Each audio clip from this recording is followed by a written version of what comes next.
Cinema എടുക്കണം എന്നുണ്ടെങ്കിൽ അതിനോടുള്ള ആഗ്രഹം മാത്രം പോരാ, അത് പഠിക്കാനായിട്ടൊരു ഫിലിം ഇൻസ്റ്റിറ്റ്യൂട്ടിൽ പോയി പഠിക്കാൻ ഇപ്പോൾ സമയമില്ല. ഇപ്പോൾ അവർക്കൊരു ഒരു പ്രോജക്റ്റിന് അനുവാദം കൊടുത്തു കഴിഞ്ഞാൽ വലിയ സമയമില്ല. അതുകൊണ്ടാണ് പറഞ്ഞത് വിദഗ്ധന്മാരുടെ മേൽനോട്ടത്തിൽ 3 മാസമെങ്കിലും, കുറഞ്ഞത് 3 മാസമെങ്കിലും അവർക്ക് ട്രെയിനിങ് കൊടുക്കണം.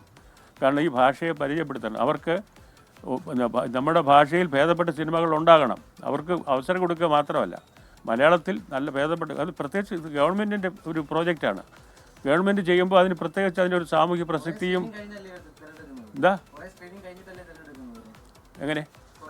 എങ്ങനെ സ്ക്രീൻ ചെയ്യുമോ? നിങ്ങൾ പടം എടുക്കുന്നത് ഞാൻ എങ്ങനെയാണ് തീരുമാനിക്കുന്നത്? നിങ്ങൾ വന്ന് പറയുന്നത് ഞാൻ പടം എടുക്കാമെന്ന് പറയുന്നു. എന്ത് സ്ക്രീനിയാണ് ചെയ്യുന്നത് നിങ്ങളുടെ മുകളിൽ?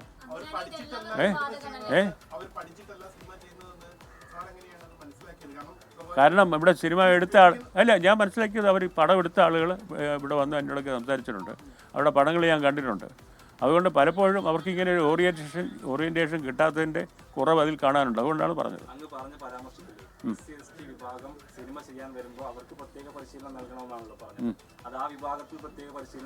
അവർക്ക്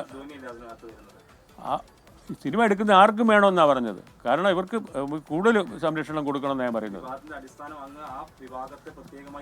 അല്ല, സ്ത്രീകൾക്കും അവർക്ക് ഒരുമിച്ചാണ് പറഞ്ഞത്, രണ്ടുപേർ. പിന്നെ ആരാ ഗവൺമെൻറ് ഫൈനാൻസ് ചെയ്യുന്ന അവർക്കല്ലേ? ഞാൻ വെറുതെ നടക്കുന്ന ഒരാളാണെന്ന് ഇരിക്കുക, എനിക്കൊരാരെങ്കിലും ഫൈനാൻസ് ചെയ്യുമോ പടം എടുക്കാനായിട്ട്? എനിക്ക് പടം എടുക്കാൻ അറിയാവുന്ന കണ്ടിട്ടാണ് ആളുകൾ എനിക്ക് ഫൈനാൻസ് ചെയ്യുന്നത്. എനിക്ക് മുൻപരിചയം ഉള്ളതുകൊണ്ടാണ്. ഞാൻ പടം എടുത്ത ആളുകൾ കണ്ടിട്ടുണ്ടെന്നുള്ളതുകൊണ്ടാണ് എനിക്ക് പടം ഫൈനാൻസ് ചെയ്യാൻ ആളുകൾ വരുന്നത്. അല്ല ചുമ്മാ ഒരാൾ ചെയ്ത് സാറേ പടം എടുക്കണേ എടുക്കട്ടോ എന്ന് ചോദിച്ചാൽ കൊടുക്കും ആരെങ്കിലും കാശ്. ഗവൺമെൻറ് കാശ് കൊടുക്കുന്നത് ഒരു നല്ല ഉദ്ദേശത്തിന് വേണ്ടിയാണ് ചെയ്യുന്നത്. കാരണം സ്ത്രീകളും ഈ പറഞ്ഞ കൂട്ട് പിന്നാക്ക വിഭാഗങ്ങൾക്കും ശരിയായ പ്രാതിനിധ്യം കൊടുക്കുകയും അവരുടെ ഇടയിൽ നിന്ന് കൂടുതൽ ഫിലിം മേക്കേഴ്സ് വരികയും വേണം, ആണുങ്ങളായാലും പെണ്ണുങ്ങളായാലും വേണം എന്ന ഉദ്ദേശത്തിലാണ് ചെയ്യുന്നത്. ഗവൺമെൻറ് ഏറ്റവും നല്ലൊരു പ്രോജക്റ്റാണത്.